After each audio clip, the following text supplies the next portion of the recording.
Vous êtes beaucoup mieux finalement sur D8 qu'à TMC. Oui. Oui, parce que l'émission le veut, mais vous savez, TMC, voilà, ils m'ont permis quand même, à un moment donné, je crois que l'erreur que j'ai commise, c'est de refaire sans aucun doute. Mais je l'ai refait par faiblesse, et c'est pas leur faute, c'est la mienne, puisque c'est aussi moi qui ai beaucoup poussé à ça. François Lancelier me l'a proposé. J'ai pris un tel coup de massue quand ça s'est arrêté sur France 2, que j'ai eu pour la première fois le vide.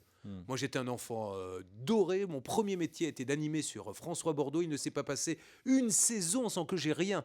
Et là, tout d'un coup, pour la première fois de ma vie, on vous lisait déjà en gros Courbet-Viré, ce qui est déjà assez impressionnant en première page du Parisien. Et là, tout d'un coup, la peur du vide, et vous avez tout de suite besoin de vous remettre en selle, parce que je me suis dit, tu vas tomber.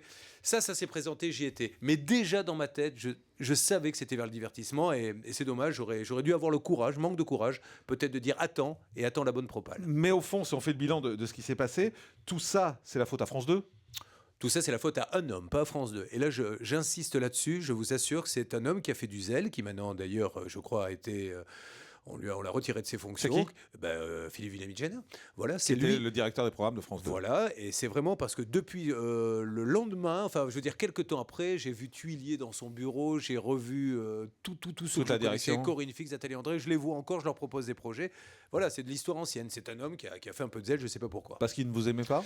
J'en sais rien, il faudrait lui demander, ou parce qu'il avait peut-être promis d'autres choses à d'autres personnes et qu'il fallait... vous savez, c'est pas toujours très rationnel, hein, c'est pas toujours la meilleure émission, il y a des fois des accords, des trucs, on n'est pas toujours au courant. Et au lieu de vous le dire franchement, Julien, on va arrêter parce qu'il y a ça et je ne suis pas bête, on trouve un accord, non, on essaie de vous faire croire et on trouve un pseudo. Et la preuve, on est parti à 11,5. Hein.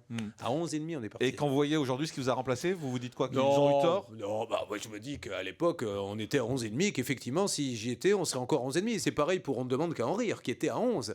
Donc, le changement, trop de changements tue une grille. Et je crois qu'à un moment donné, peut-être lui en particulier, a tellement eu envie de plus. C'est tellement facile quand on fait 20% de dire on va faire 25, et quand on est à 25, il faut faire 30. Et à un moment donné, il faut savoir se fixer des limites. On est en train d'installer un trio. Les experts, le jeu que je faisais, on ne demande qu'à en rire, et derrière, je ne me rappelle plus, Nagui, qui prenait, et je ne sais pas pourquoi. Voilà.